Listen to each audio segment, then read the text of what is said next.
Bonjour à tous, bienvenue sur cette vidéo de présentation sur comment trouver son travail. Alors évidemment, je ne suis pas magicien, donc je n'aurai pas la capacité à exactement vous dire quoi faire pour que vous puissiez trouver votre travail. En tout cas, pas sur une vidéo de 5 minutes.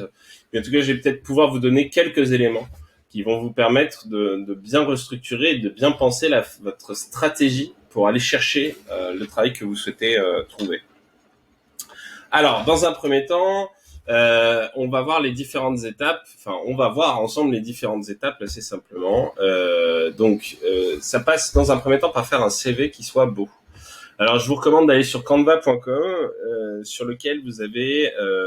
D'ailleurs, j'ai fait une vidéo sur cette chaîne-là pour expliquer quels sont les éléments pour faire un beau CV. Donc je vous invite à consulter cette vidéo. L'idée c'est vraiment de travailler un CV avec une belle photo qui vous met en avant, et de construire une vraie stratégie parce que votre CV en fait va devenir la prolongation de votre LinkedIn. L'idée c'est simplement de mettre en avant dans un premier temps votre LinkedIn, qui doit être le plus complet possible, et d'utiliser le CV comme un outil de support pendant l'entretien. Donc en fait sur ce CV là, vous allez mettre ce que vous avez envie de mettre par rapport à votre profil. Donc l'idée c'est de sélectionner les expériences que vous avez eues, c'est de mettre en avant toutes vos forces, et de faire en sorte que vous soyez désirable.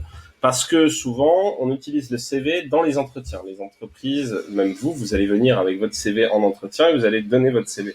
Donc l'idée, c'est pas que la personne qui soit face à vous ne fasse que regarder votre CV et ne vous apporte aucune importance. Donc c'est pour ça qu'il faut faire un CV qui soit le plus léger possible, pour qu'en fait, pendant l'entretien, la personne soit complètement avec vous et qu'elle vous porte toute son attention.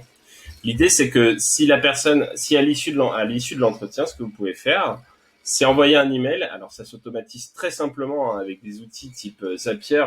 Vous pouvez envoyer des mails une fois qu'un rendez-vous sur votre Google Agenda est terminé. Vous pouvez classifier. Je vous invite à le faire, comme ça vous évite d'oublier. Voilà. Et donc, vous faites également un LinkedIn convaincant, toujours pareil, avec une belle photo, une belle mise en avant. C'est pareil, il y a une vidéo qui est spécialement dédiée à ça sur cette chaîne. Je vous invite à aller la regarder. Et enfin, ce qui va être très important, c'est en fait tout le reste. C'est posez-vous les bonnes questions. Qu'est-ce que vous voulez vraiment faire de votre vie? Qu'est-ce qui compte pour vous? Est-ce que ce qui compte pour vous, c'est d'avoir le plus gros salaire? Ce qui compte pour vous, c'est d'avoir la meilleure équipe avec laquelle travailler? Ce qui compte pour vous, c'est d'avoir un travail qui soit pas loin de chez vous, que vous puissiez y aller en 10 minutes à pied, par exemple. Bref, l'idée, vous l'aurez compris, c'est de faire en sorte de vous poser les questions qui vont faire la différence pour votre carrière. Et de ne plus être esclave des employeurs, mais que ce soit plutôt eux qui soient en demande de vous. Également très important, il faut vous tenir au courant de l'actualité. Qu'est-ce qui se passe aujourd'hui dans le monde? Pourquoi? Parce que si vous allez en entretien et qu'on vous pose une question, vous savez, il y a toujours des discussions pendant les entretiens qui sont un peu hors sujet. Si vous n'avez rien à dire, que vous n'êtes pas intéressant, il y a fort à parier que vous n'allez pas réussir à vous démarquer. Donc n'hésitez pas à avoir une culture générale qui soit quand même très forte, et que vous connaissiez l'actualité, ce qui se passe en ce moment dans le monde.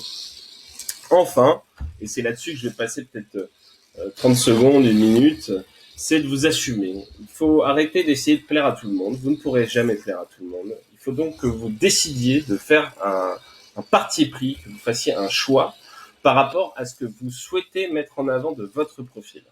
Que ce soit sur ce que vous aimez faire, que ce soit sur vos passions, que ce soit voilà, tout. Il faut que vous vous assumiez et que vous le montriez à la face des autres. Pas pour leur envoyer bêtement comme un outil de supériorité, non.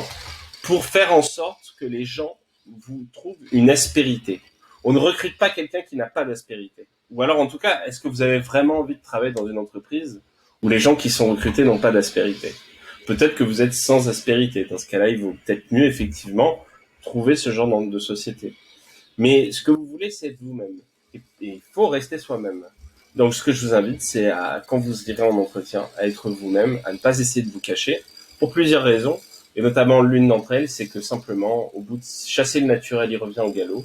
Au bout de 6 mois, vos employeurs se rendront compte que vous leur avez menti pendant l'entretien. Et donc, vous ne finirez pas votre période de test. C'est la fin de la vidéo. À la prochaine sur flashjob.fr. Ciao.